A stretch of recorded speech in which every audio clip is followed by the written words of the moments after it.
Mr. Nigel Farage. Thank you, Donald, and good evening, everybody. I'm in Paris today, where I've been meeting businesses who are really worried about a no-deal Brexit. More about that and more about Paris later. Mrs. May went to Brussels today. Now, you know, in the past, it's been very difficult for her going there. They haven't always treated her particularly well. She had a series of meetings today. She began by meeting Mr. Juncker. She then went on to meet Guy Verhofstadt, the European Parliament's chief negotiator, along with Tajani, the president of the European Parliament. And then she met Donald Tusk later on this afternoon. She came out to face the cameras.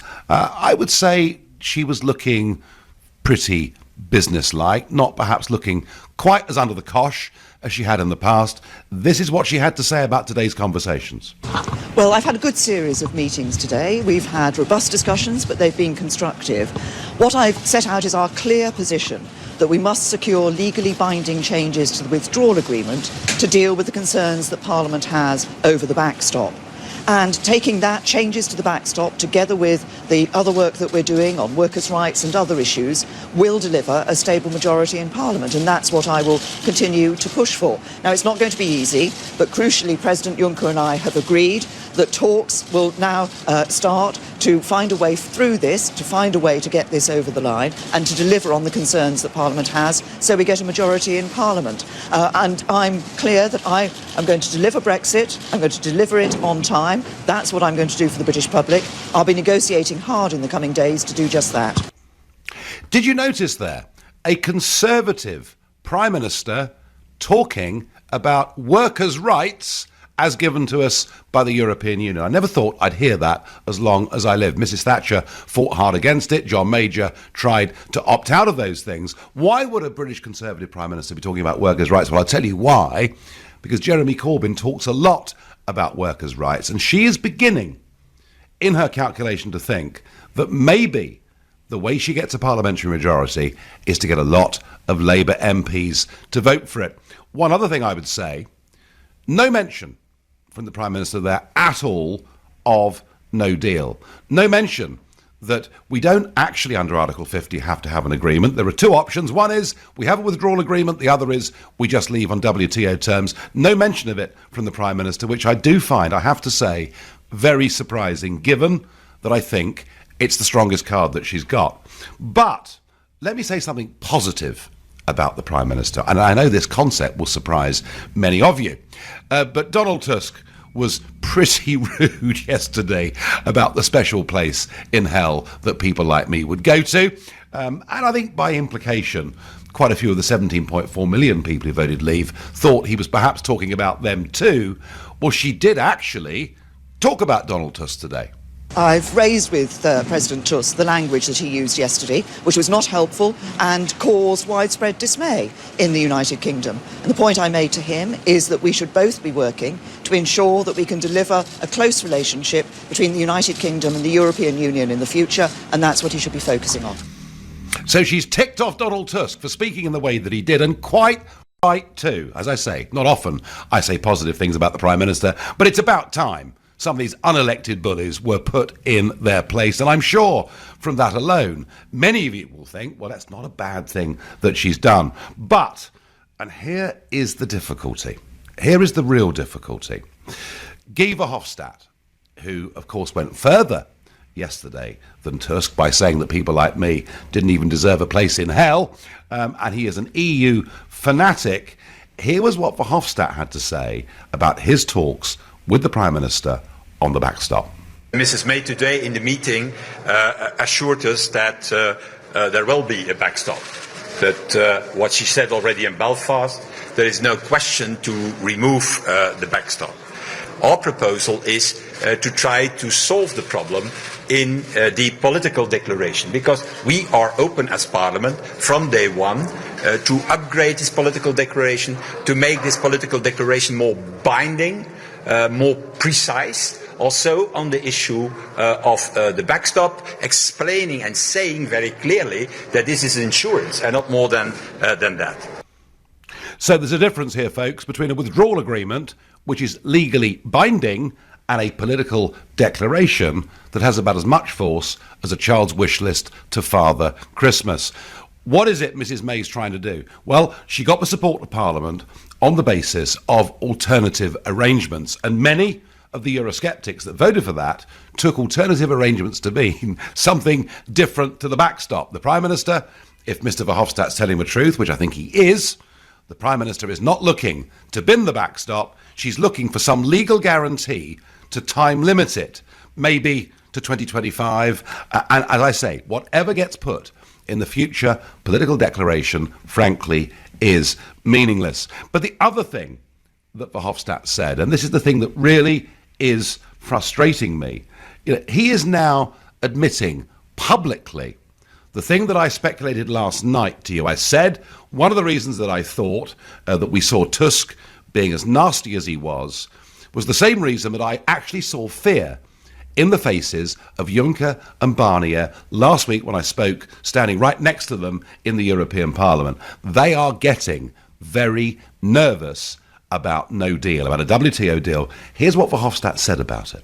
A no deal, as Mr Tajani has already indicated, is for us not an option. It is a disaster on both sides of the channel, and it is in fact irresponsible from some politicians in Britain to go for such a no deal. And that's me, folks. That's me.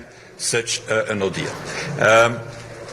So that is the opinion that we have clearly stated in the name of the Parliament. So I'm not just going to hell and a very special place in hell. I'm also being very irresponsible because a no deal would be a disaster. But he admits, doesn't he? It'd be a disaster for them. And that's what I heard from Parisian businessmen today. That is why Tusk behaved as he did yesterday. It's why Juncker and Barnier are very, very worried. And yet, despite the fact that Article 50 says it's a negotiated deal or we leave without one, it seems pretty clear to me, unless there's something that has happened here that we don't know about. I don't think the Prime Minister is playing the strongest card that she's got. I don't think the Prime Minister realises just how scared they would be if she said, look, come on, let's come to a real arrangement, or I promise you, I will honour the promise I made in the press conference today. We are leaving on the 29th of March. All the inferences are from her that we are going to leave on the 29th of March, but with a deal that Parliament can agree, even if it means having to get Jeremy Corbyn's Labour Party on side, even perhaps if it means signing up to a permanent customs union, whatever damage that may do to her own party. So let me ask you, do you think Mrs May has had a good day or a bad day? And I'm going to say this, folks. I think it's been a slightly better day for the Prime Minister. She looks a little bit more assured than we've seen her in the past. She's ticked off Tusk, and quite right too. But I don't think we're any closer to getting a withdrawal agreement unless she completely sells out to Corbyn's Labour Party. What do you think? Good day, 0345 6060 973. Bad day, text to 84850. Stalemate, if that's what you think, please tweet using the hashtag Farage and LBC, at LBC, and of course, Facebookers, you can comment there too. Let's go to David in Brighton, who is a new caller to the show. Good evening and welcome, David. Good evening, Rich. Thank you very much indeed for taking my call. I might be a bit disjointed, so bear with me. First of all, good day or bad day. Yeah. If she's had a good day, it's by accident, because she has engineered nothing that would be to anybody's benefit in this country. So it really is by accident. And she'll soon convert that back to a normal bad day. There's no question in my mind about that. She's as obstinate as a mule. She's got the cunning of a lemming and the tenacity of Robert the British Spider to maintain a collision course with the electorate in this country. There is something wrong with her. I can't understand how this is a negotiation when we are constantly told you won't accept it. But you won't accept it. A negotiation is about persuasion.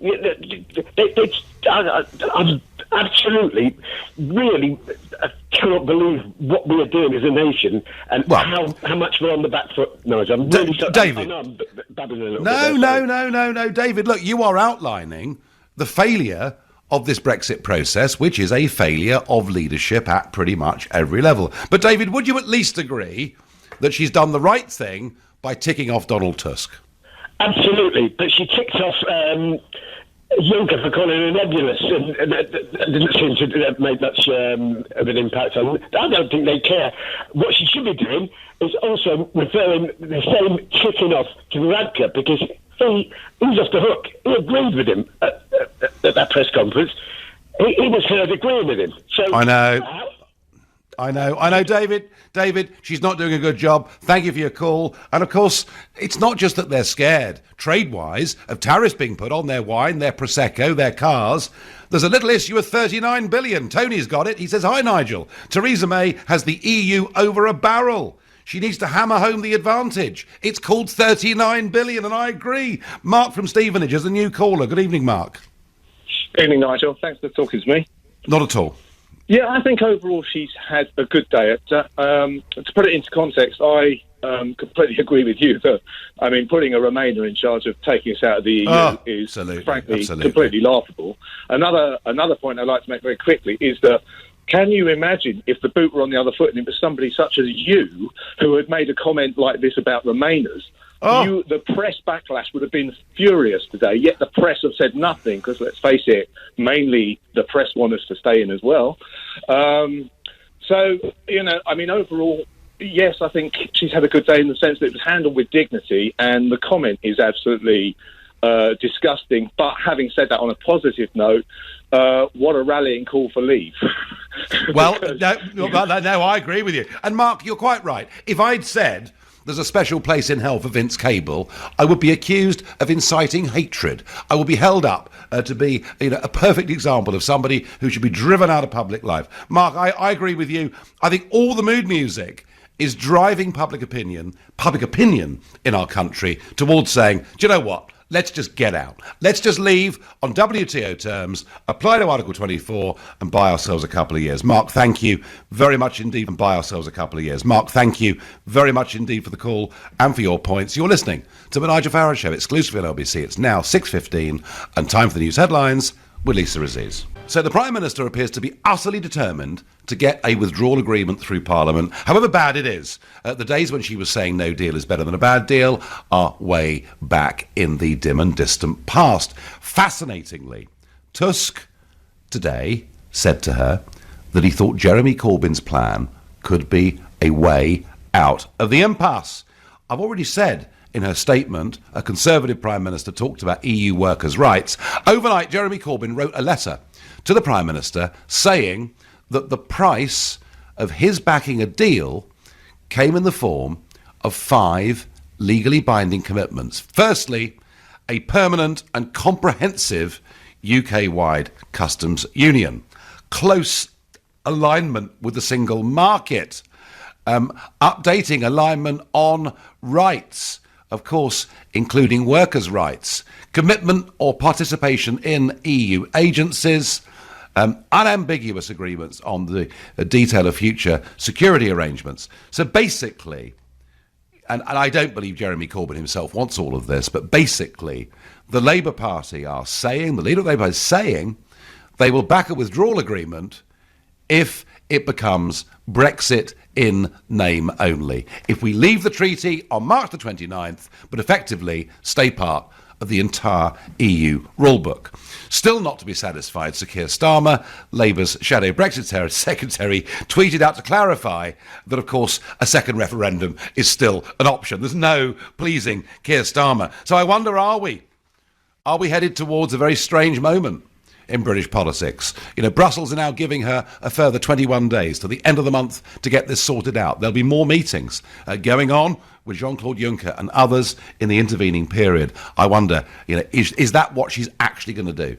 Is she prepared to risk splitting the Conservative Party to get a form of withdrawal agreement through? That's a story, folks, that'll play big over the course of the next few weeks. But for now, was it a good day or a bad day for her? Well, Anthony says probably a good day. She didn't actually get insulted, so not too bad. Nigel, it's business as usual. The EU says jump, and she says how high, says the cynic Jan in Norwich. Since they've agreed to talk, it's been a good couple of days. The EU cracked yesterday, and they've begun to move. Well, there's been some movement from Brussels. I would agree with that. On the face of it, some movement. But the backstop isn't going to be removed. The Prime Minister now isn't even asking for it to be removed, and that is what our own Eurosceptics wanted. Yet maybe there'll be a time limit of some kind. I don't know, but I really... And I worry if there's some codicil attached to this, whether it would in fact really be legally binding or whether ultimately it would stay under the European Court of Justice. I would say she's had a better day, but I simply can't call it a good day. Mike in Loughborough is a new caller. Welcome, Mike. Hi. How do you assess her day today? Well, I think she's had a good day. But the only reason why I say she's had a good day is because it's another day towards no Brexit. Well, because the EU are not going to give her 1 ounce of any concessions. Yes, they're not going to change anything. And then we've got Corbyn, who's put all these proposals through, but they won't make any change to what's going to happen. I mean, the EU have got to agree to them before anything changes.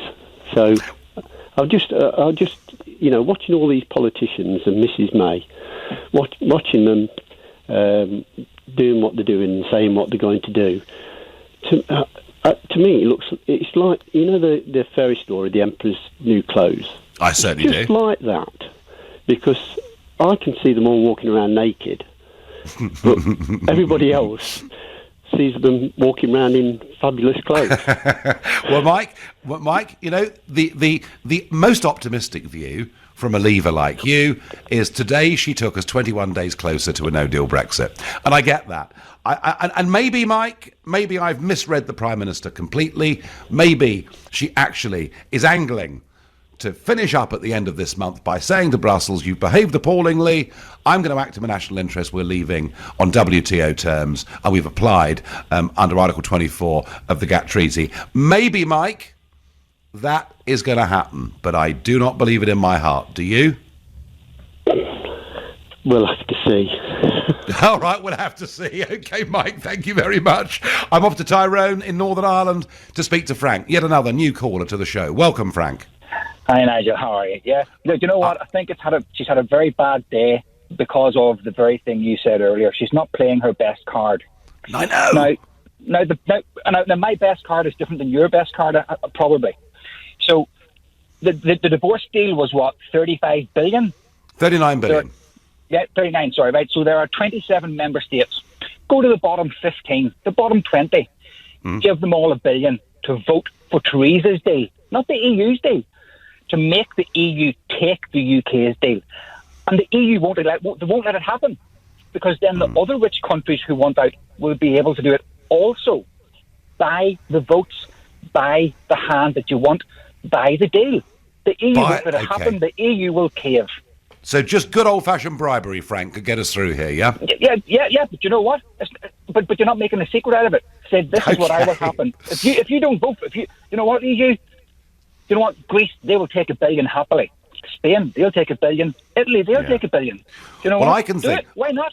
I can think of a better way to spend 39 billion, Frank.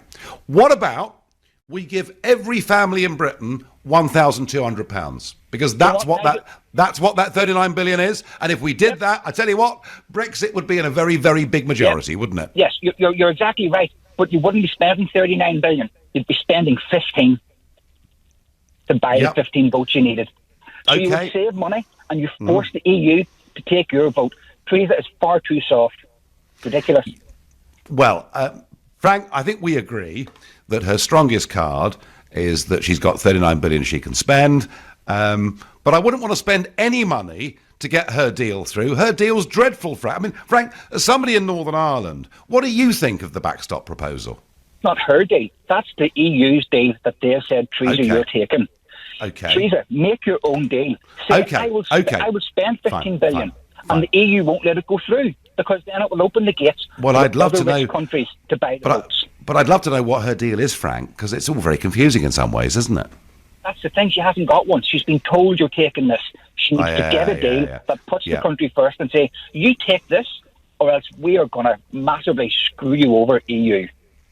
Frank, I'd love to hear it. It would be a massive change in tone for the Prime Minister. I get your point. I thank you for the call. Gareth says, every time we get leverage against the EU, Mrs May goes and scuppers our position. Sandra says, why does Theresa May keep going back to Brussels and coming back with nothing? Well, Sandra, she's come back with an extra 21 days. You could argue that is something of a victory for the Prime Minister. The EU have said they're prepared to be very positive. Tajani even said ambitious in terms of the wording around the Irish backstop, but that would be in the political declaration, which is a wish list for the future, not in a legally binding agreement. Damien is calling from Bradford, and a new caller. Good evening, Damien. Hey, Nigel. Nice to speak to you. Good to speak to you. So, good day or bad day for the Prime Minister? I think it's an indifferent day. I don't think she's made much movement, really. I think she should have tested the EU's resolve by just saying, if you're not moving, we're not moving, we'll shake hands now and give some time to sort out the Irish border and see what they said to that, whether they wanted to leave on WTO or not. Yes. I mean, I must admit, Damien, if she turned up there and they're going to give nothing on the withdrawal agreement but a few future promises in the political declaration, the best thing to have done would have been turned up, told Tusk his fortune and walked out. Now, that would have been good, wouldn't it? Yeah, exactly. She just turned up and says, we're not coming to any agreement. We'll agree on WTO. I'll keep my money and spend it on port improvements and maybe give some out to families, like you said. Yeah. Well, but Damien, isn't the truth of it? She's been trying from the start to give us a Remainers Brexit. Well, that's the main problem, in it. We've got a Remainer running Brexit instead of like Boris or yourself. We've got a Remainer running Brexit. Just about sums it up, Damien. Thank you very much indeed. Tony says, if she's had a good day, I'd hate to see what a bad one looks like. And Maureen makes the broader point on Facebook. Italy, France are not happy with each other. German finances not looking great. The EU has bigger worries. I'm going to talk a bit about the diplomatic row that exploded today between France and Italy and other French problems. But for now, you're listening to the Nigel Farage Show, exclusive in LBC. It's now 6:30 and time for the news with Lisa Aziz. And that breaking news from Brussels, just to go through it with you again, Donald Tusk has said that if Theresa May was to back Jeremy Corbyn's plan, and that, of course, is permanent customs union, alignment with single market rules, workers' rights and much else, Tusk has said in the last half an hour that would be a promising way out of the current Brexit impasse. And given that clearly the backstop is remaining, it may get time limited, there may be some promise for the future, but not one that's legally binding. Is that the way we're going? Is Theresa May going to try and do a deal with Jeremy Corbyn to get us out of the European Union in name, but keep us stuck in a customs union? That is going to be, I think, the big story that's going to dominate this for the next week or perhaps even more. Now, I'm in Paris today. I mentioned earlier I spoke to a group of French business people earlier, all of whom, just like Mr. Verhofstadt, are scared of no deal. But there have been some extraordinary diplomatic developments today, and joining me is Peter Allen, LBC's Paris correspondent. And what started off as a spat with Italy, I think Peter turned rather serious today. It's really escalated, Nigel. The Italians have been sniping the French, predominantly about the way Emmanuel Macron is running France. They're particularly referring to the yellow vests who are on the streets every Saturday, and they're on the streets this week as well. And they're effectively saying that Emmanuel Macron isn't running France very well, is a pretty useless president. He's been infuriated by this, and today he did what you're meant to do in diplomatic circles. You call your ambassador back from Rome, which is what's happened. And Mr. Macron has released statements through the Foreign Office, officially from the French Foreign Office, but of course it's very much his decision. And it's the worst diplomatic row since the 1940s, which is, of course, when Italy was a member of the Axis powers, who supported the Nazi occupation of Paris and of France, of course. So very, very serious. And all of this between European Union member states, which makes it, I think, all the more remarkable. Now, you mentioned the yellow vests, and, you know, we've obviously, on British media, been talking and looking at the yellow vests, but it seems that UK media interest for this has kind of fallen away. I know last weekend was the 12th weekend of these protests, but what really interests me is what happened in Paris this Tuesday, which got virtually no coverage in the UK at all. Please enlighten our listeners. Tuesday was extraordinary. The Yellow Vests joined a demonstration by trade unionists across France. Students joined in as well. That might sound trite, but students are very, very important in the dissent movement in France. And there were demonstrations in most cities. There was a massive demonstration in central Paris, mainly on Rue de Rivoli. I attended.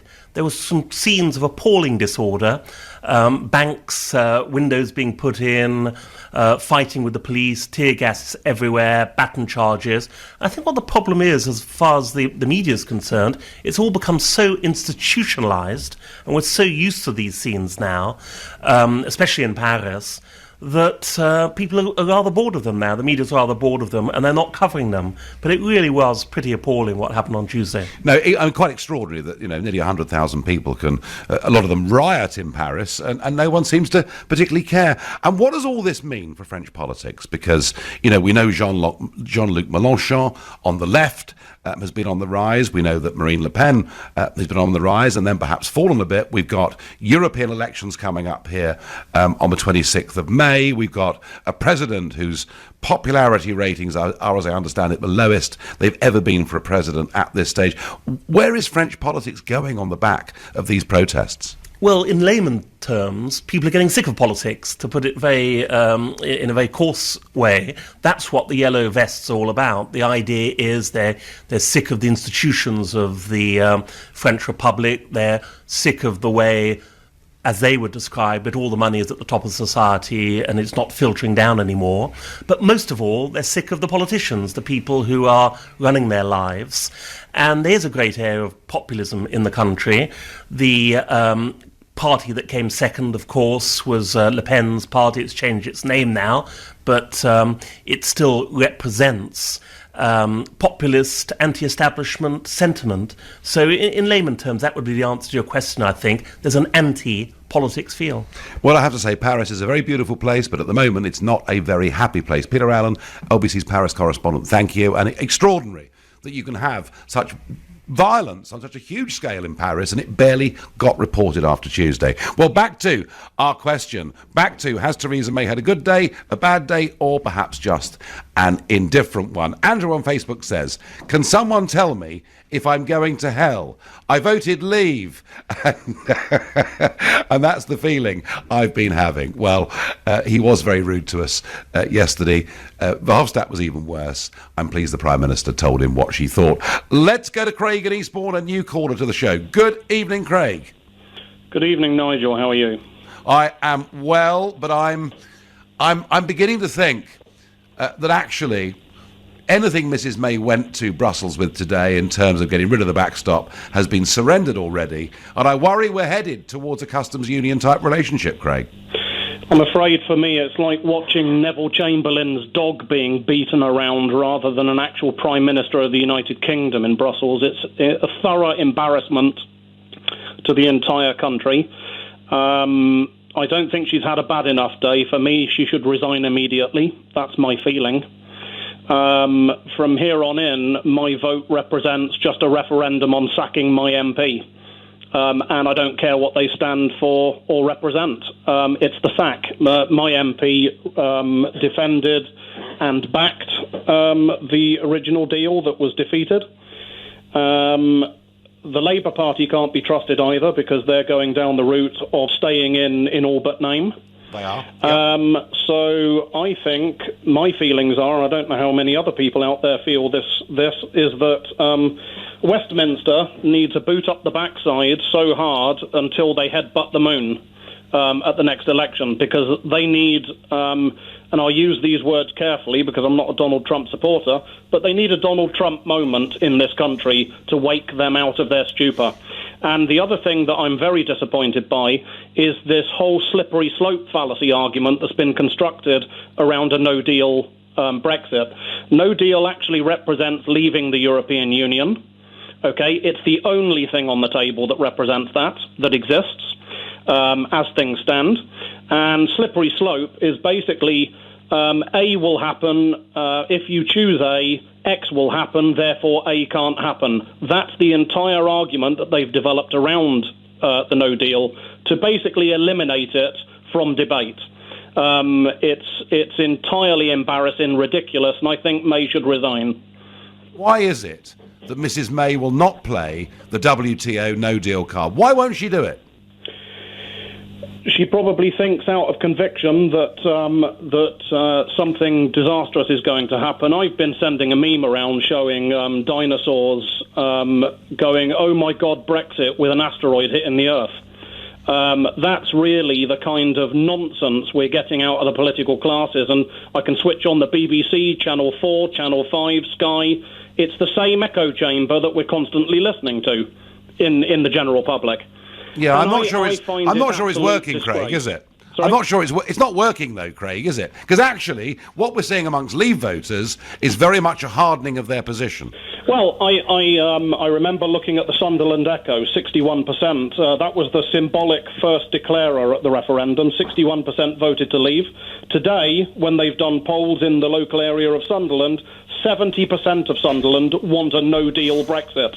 So I'm really wondering where exactly they're extrapolating the idea that there's any support for a people's vote, which, by the way... Oh, no, there isn't. There isn't. No, you Craig. say only 8% want another referendum. Yeah. Craig, that's gone. But let me ask you, Craig, and let me finish up with you by asking. Sure. Do you think Mrs. May is going to get a deal through Parliament by the end of this month? I personally think, my gut feeling is she's finished. Because there's no way the Parliament is going to put up with any form of backstop in that deal whatsoever. That's my feeling. And it sounds like she's trying to put a backstop in there dressed up as something else. And I don't think they're that stupid not to notice that. Well, so Craig, I tell you what, Craig, you think she's finished. I thought she was finished several times in the last 6 months, and I was wrong pretty much every single time. She is a great survivor. Craig, I thank you. You're listening to the Nigel Farage Show, exclusively on LBC. It's now 6:45 and time for the news headlines with Lisa Aziz. Well, I have to say, Mrs. May has had a slightly better day in Brussels. She's not been talked down to. She's taken down Donald Tusk a peg or two, and there's constructive talk from the European Parliament and many others, but they now conclude that maybe Jeremy Corbyn's overnight letter is the way forward to break the deadlock. The trouble with that is we'd then be locking ourselves permanently into a customs union and alignment with single market rules. That is no good. But could that maybe in the end go through Parliament if most of the Labour Party supported it? Goodness me, what would that do to the Tories? Some of you agreeing with Craig. Our caller before the break from Eastbourne, Mary says, I totally agree with Craig. We are constantly telling Dominic Raab, our MP, we should leave on WTO rules.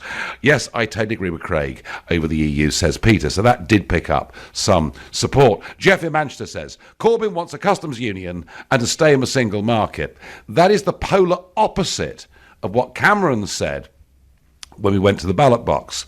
He said it would take us out of the customs union and the single market. This is, Jeff, the kind of twisting we're getting from our political parties. We voted for all of this in a referendum. We backed it up in a general election, and they're trying to rat on us. Scott is a new caller from Leeds. Good evening, Scott. Good evening. Pleasure to speak to you, Nigel. Pleasure to speak to you. So how do you assess her day? I listen to you most nights whenever you're on anyway, but I'm ringing to defend the Tories. In fairness, I will say one thing. I'm a lifelong Tory voter, so maybe I am a bit biased. Well, I'd say always good to get the confession, Scott, out of the way nice and early. Yeah. Completely, 99% of what you say, I completely and utterly agree with. I voted to leave and everything, but I will say one thing.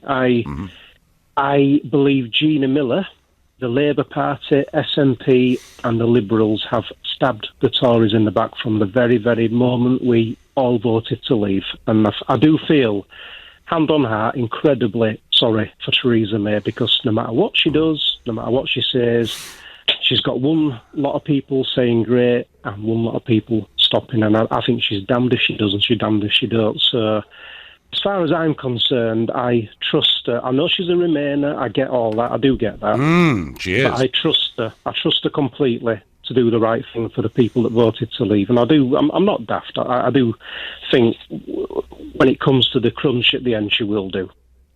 Well, Scott, it's interesting that you say you feel sorry for Theresa May, and it's interesting. It's quite a widespread opinion. They feel sorry for Theresa May. They feel she's doing her best. They feel that other MPs are stabbing her in the back. That is not an uncommon view of it. And on a human level, perhaps I can understand it. My problem, Scott, with your leader is this: that she went to Florence and she made a speech where she announced she wanted to opt back in to hold parts of the European Union, this close and special relationship. I voted to leave, Scott, not to opt back in to lots of parts of the European Union. And that, to me, ever since that moment, I've realised we're heading for a Remainers Brexit, not the one people like you, Scott, voted for. Yeah, I agree. I do agree with, the vast majority of what you say. I'll tell you one thing I would have done if I was Theresa May from the word go. I would have got the best and brightest business negotiators in this country. And I would have got them to treat it like a business deal. And what did she get, Scott? What did she get, Scott? She got Ollie Robbins, a civil service Remainer. Look, I admire your loyalty to your party leader. I would suggest gently, Scott, it's a little misplaced. Thank you. But I meant that nicely, I promise you. Thank you. Let's go to Enfield and speak to John, another new caller. John, good evening. Hello there, Nigel. Good to talk to you. Good to talk to you. I think people have got things completely wrong here. This whole thing with Theresa May is a complete and utter sham. This lady is a hard Remainer. And if your listeners want at some point to go onto YouTube, there is an excellent interview of Steve Baker in front of the European Scrutiny Committee where he completely blows the lid on everything that Theresa May and her advisors have been doing behind the scenes. They have completely subverted. There was never any intention of leaving. It's all been a pack of lies, and Steve Baker absolutely blows it out of the water. It's an hour and 9 minutes long, but it's compulsive viewing. It really is, for what he has to say. John, yes. Politicians and leaders can make promises and they can bend them and twist them. But are you seriously suggesting that the Prime Minister of the United Kingdom has willfully misled and deceived us from the start? Absolutely, Nigel, completely and utterly. And you've only got to see this thing on YouTube. And this is a man who was interviewed, who they actually had, believe it or not, they actually were offered a full facilitation trade deal. They even got somebody in Brussels to deal with it. And Theresa May and her team turned it down. She is determined to keep us in a customs union. The backstop is there purely to keep us in. She has no intention of getting us out of the European Union. This whole thing going to Brussels is a complete and utter sham, and she's been peddling trying to demonise the whole no deal thing. Anything to do with no deal has been demonised. The propaganda machine has been working overtime out of number 2. It really has. No, I know that. John, I know that. And some of the leaks to the Sunday papers about martial law being declared, the royal family leaving Buckingham Palace, if there's a no deal and all the rest of it. John, I do understand what you're saying. I hope that at the heart of your argument you're wrong, but you may well not be. Brian is calling from Guernsey, and a new caller. Good evening, Brian. Good evening. I've tried to get through to you on 5 times, Nigel, and I've finally been successful. Well, Brian, I tell you what, one of the reasons it's tough is we have so many new callers, and I advertise the fact you're new callers to encourage other new callers. So, it can be tough to get through, but we always want to hear, Brian, from new people. There's a couple of things I disagree with you intently on, Nigel. Okay, go on. One is you said it wasn't very good that the chap said we should all rot in hell, the people who voted to leave. Now, that is saying that all people that wanted a democratic vote should rot in hell because the biggest majority of people wanted to leave. The second one is, you said Theresa May was the biggest, the most duplicitous Prime Minister. I have said that, yes, I have said that, yeah. I think Tony Blair was with the war. I think he's a very, very close second, an exceptionally close second. And I agree with that, as in the previous caller says. You will never get Brexit whilst you get Theresa May in power. And the vast majority of MPs are not listening to their bosses, which are the electorate. They're just refusing to listen to them. And it really is sad. The political system wants to be changed. You were cheated out of power by people that spend hundreds of thousands of pounds in bussing people in to say you were a nasty person, you were a racist. Now, hang on. They were turning around and saying all horrible things to you, breaking all the laws, and yet them MPs are still in power, Nigel. Well, Brian, I have to say, to try and break the system in our country is a dashed difficult thing to do, all of which in many ways makes the Brexit result even the more remarkable. Brian, I thank you. I'm going to run to Chris in Crowber. Chris, time really tight. New caller, welcome to the show. Oh, good evening, Nigel. Pleasure to talk to you. Yeah, basically, I mean, what I'd like to say is that with Mrs. May, I can't get my head around the fact that the woman doesn't utilize, the fact that of having no deal. As I know you've said it many times, obviously it's the woman's trump card. And why can't she realise if she was to have a bit more backbone, and when these people have, which they've done many times, have been rude, she should get up, walk away. And this week, what she should say is, right, sorry, chaps, if you can't come up with the goods, I'm off. We're having no deal.